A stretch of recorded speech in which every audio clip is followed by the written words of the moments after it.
नमस्कार शेतकरी मित्रांनो, शेतकऱ्यांसाठी आली डबल खुशखबर। शेतकरी मित्रांनो, खुशखबर काय आहे तर शेतकरी मित्रांनो 2025 चा पीक विमा कधी मिळणार आणि जो थकीत पीक विमा आहे 2022 पासून 2025 पर्यंत तो शेतकऱ्यांच्या खात्यावरती कधी जमा होणार आणि हा पीक विमा कोणत्या पिकांसाठी असणार आणि कोणत्या फळबागांसाठी असणार ते सविस्तर तुम्हाला बघायचं असेल तर व्हिडिओला एक लाईक आणि चॅनलला सबस्क्राइब नक्की करा। तर चला वळूया व्हिडिओकडे।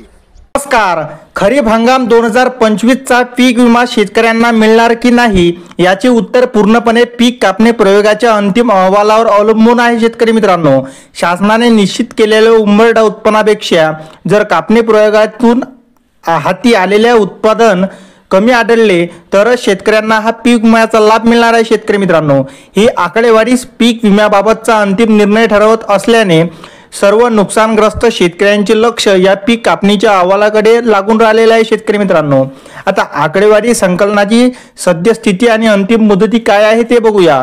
विविध पिकांच्या आकडेवारीचे संकलन सध्या वेगाने सुरू आहे। मूग, उडीद, बाजरी आणि मका यासारख्या पिकांचे पीक कापणी प्रयोग पूर्ण झाले असून त्यांची आकडेवारी 15 नोव्हेंबर पासून कृषी आयुक्ताला पाठवण्यास सुरुवात झालेली आहे। सध्या सर्व लक्ष सोयाबीन पिकाच्या आकडेवारीवर आहे। सोयाबीनचा अंतिम पीक कापणी अहवाल 15 डिसेंबर पर्यंत शासनाकडे सादर करणे बंधनकारक आहे। शेतकरी मित्रांनो, त्यानंतर शासन 31 डिसेंबर पर्यंत ही आकडेवारी पीक कापणी अहवाल 15 डिसेंबर पर्यंत शासनाकडे सादर करणे बंधनकारक आहे। म्हणजेच शासन 31 डिसेंबरला आकडेवारी करून त्या नियमांवर विमा कंपन्यांना पाठवेल।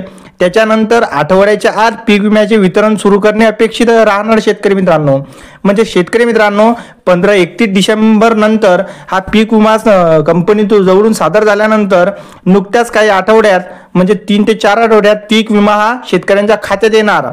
आता कापूस आणि तूर पिकासाठी कालावधी काय आहे ते बघूया। सोयाबीनचे अंतिम आकडेवारीचे काम सध्या अंतिम टप्प्यात असून ते 15 डिसेंबर पर्यंत पूर्ण केले जाईल। मात्र कापूस आणि तूर यासारख्या पिकांसाठी पीक कापणी प्रयोग फेब्रुवारी पर्यंत चालतात, कारण कापसाची पहिली वेचणी सुरू आहे आणि दुसरी वेचणी होणे बाकी आहे। शेतकरी मित्रांनो, तरीही कापूस आणि तूर वगळता इतर सर्व खरीप पिकांची आकडेवारी 15 डिसेंबर पर्यंत जाहीर होण्याची शक्यता आहे। या अंतिम आकडेवारीच्या आधारावर अंतिम आकडेवारीच्या आधारावर महसूल मंडळ आणि तालुका स्तरावर ज्या भागांमध्ये उत्पादनाचे मोठे नुकसान झाले त्या भागातील पात्र शेतकऱ्यांना पीक विम्याचा लाभ मिळणार। म्हणजे शेतकरी मित्रांनो, जानेवारीच्या पहिल्या आठवड्यामध्ये पीक विमा 2025 येण्याची शक्यता आहे आणि जो थकीत पीक विमा आहे तो सुद्धा यासोबतच देण्याचा निर्णय सुद्धा शासनाने घेतलेला आहे।